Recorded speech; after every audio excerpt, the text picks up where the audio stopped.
ગુજરાતમાં આજથી રાજ્યવ્યાપી શાળા પ્રવેશોત્સવ અને કન્યા કેળવણી મહોત્સવનો પ્રારંભ થયો છે। આ અવસરે ગાંધીનગર બસ સ્ટેન્ડ ખાતે વિશેષ કાર્યક્રમનું આયોજન કરવામાં આવ્યું હતું।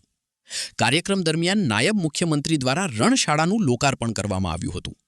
સાથે જ રાજ્યના ગૃહમંત્રી હર્ષ સંઘવીએ સ્કૂલ ઓન વ્હીલ્સ અંતર્ગત 28 બસ શાળાઓને લીલી ઝંડી આપી પ્રસ્થાન કરાવ્યું હતું। વિશેષ વાત એ છે કે આ બસ શાળાઓ વેસ્ટમાંથી બેસ્ટના અભિગમ સાથે તૈયાર કરવામાં આવી છે।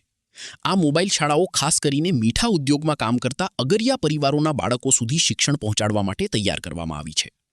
રણશાળા અને સ્કૂલ ઓન વ્હીલ્સ બસો અંતરિયાળ તેમજ સ્થળાંતરિત પરિવારો વસવાટ કરતા વિસ્તારોમાં જઈ બાળકોને શિક્ષણ આપશે, જેના કારણે નિયમિત શાળામાં જઈ ન શકતા બાળકોને પણ શિક્ષણનો લાભ મળશે। શું કહી રહ્યા છે નાયબ મુખ્યમંત્રી હર્ષભાઈ સંઘવી? આવો સાંભળીએ।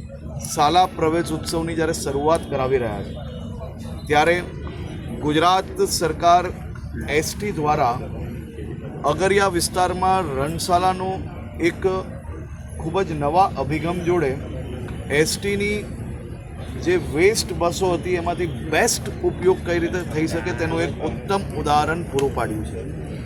28 રણશાળા આજે અહીંયાથી આ અગરિયા વિસ્તારો માટે પ્રયાણ કરશે। આ રણશાળા એ એક ખૂબ જ યુનિક મોડલ છે।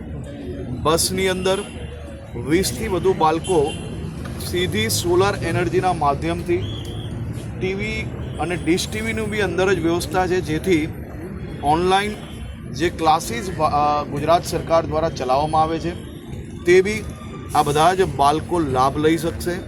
આ બાળકો જે રણની અંદર જેના પરિવારજનો કામ કરી રહ્યા છે, જે ભણતરથી ક્યાંક ને ક્યાંક દૂર જવું પડે તે માટે ભણતરથી દૂર રહેતા હતા, એવા પ્રત્યેક બાળકોને આ બસમાં ક્લાસ થકી આવનારા દિવસોમાં ભણતર આપવામાં આવશે।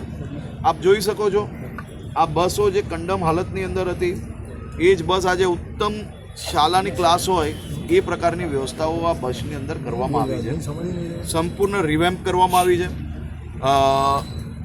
આ જ બસમાં ચારેય ફસાટ પર જે રમતા રમતા કઈ રીતે ભણી શકાય તેનો બી પ્રયાસ કરવામાં આવ્યો છે। લસરપટ્ટી હોય, હિંચકા હોય, પીવાનું પાણી હોય, હાથ ધોવા માટેનું હોય, મધ્યાહન ભોજન માટેની વ્યવસ્થા હોય, આ તમામ વ્યવસ્થાઓ આ બસમાં કરવામાં આવી છે। આ એક ઉત્તમ પ્રયાસ ગુજરાત એસટી દ્વારા કરવામાં આવ્યો છે।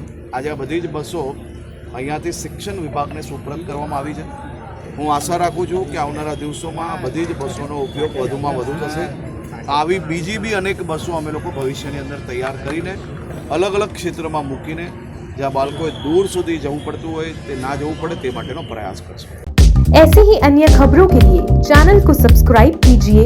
खबरों का नोटिफिकेशन पाने के लिए बेल आइकॉन को जरूर दबाएं।